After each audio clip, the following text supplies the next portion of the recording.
పుష్ప, పోకిరి, కలేజా లాంటి మూవీ చూడగానే మనకు మాస్ కిక్ వస్తుంది కదా. కానీ ఓసారి ఆలోచించారా, తెలుగు సినిమాలో హీరో అంటే అరెస్ట్ అయినా కూడా స్టైల్గా బయటకు వస్తాడు. పోలీసులను కామెడీ క్యారెక్టర్లుగా చూపిస్తారు. స్మగ్లర్, గ్యాంగ్స్టర్ ఎవరైనా హీరోలాగే చూపిస్తారు. ఫలితం నిజమైన క్రిమినల్స్ కూడా సోషల్ మీడియాలో మాస్ అంటూ ట్రెండ్ అవుతున్నారు. ఇది మనకు పర్సనల్ కిక్ ఇస్తుంది, కానీ సొసైటీకి మాత్రం డ్యామేజ్. అసలు ఐబొమ్మ ఎందుకు పాపులర్ అయ్యింది? పైరసీ తప్పు, అది మనందరికీ తెలుసు. కానీ ఐబొమ్మ ఎందుకు ఇంత పాపులర్ అయ్యింది? ఇండస్ట్రీలో కొంతమంది చెప్పని 3 నిజాలు ఉన్నాయి.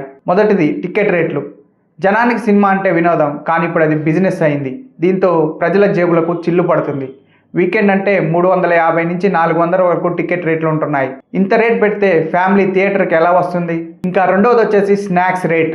పాప్కార్న్ 20 రూపాయలకు బయట దొరికే పాప్కార్న్ థియేటర్లో 300 ఉంటుంది. బయట ఫుడ్ ఎలో లేదు, లోపల మాత్రం దోపిడీ. అందుకే యూత్ అంతా ఐబొమ్మను ప్రిఫర్ చేస్తున్నారు. సినిమా ఫంక్షన్ లాగా జరగాలి. ఆ సినిమాకు సంబంధించిన ప్రమోషన్లు మాత్రమే చేయాలి. కానీ కొంతమంది నటులు రాజకీయాలు, వ్యక్తిగత కామెంట్స్ చేస్తున్నారు. ఇది పబ్లిక్ బోర్ కొట్టిస్తుంది, ఇంట్రెస్ట్ను తగ్గిస్తుంది. అందుకే ఐబొమ్మ వార్నింగ్ ఇచ్చింది. సినిమాలు బాగానే వస్తున్నాయి, కానీ ఈ 3 చిన్న తప్పులు పెద్ద నష్టం చేస్తున్నాయి. క్రైమ్ను హీరోయిజం చేయడం.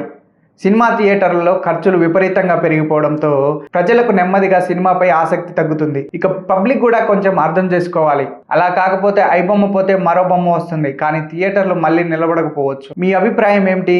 థియేటర్స్ రేట్లు తగ్గాలా, లేక సినిమాలు మారాలా? కింద కామెంట్ చేయండి. వీడియో నచ్చితే లైక్ చేయండి. ఇంకా ఇలాంటి రియాలిటీ కంటెంట్ కోసం ఫాలో అవ్వండి.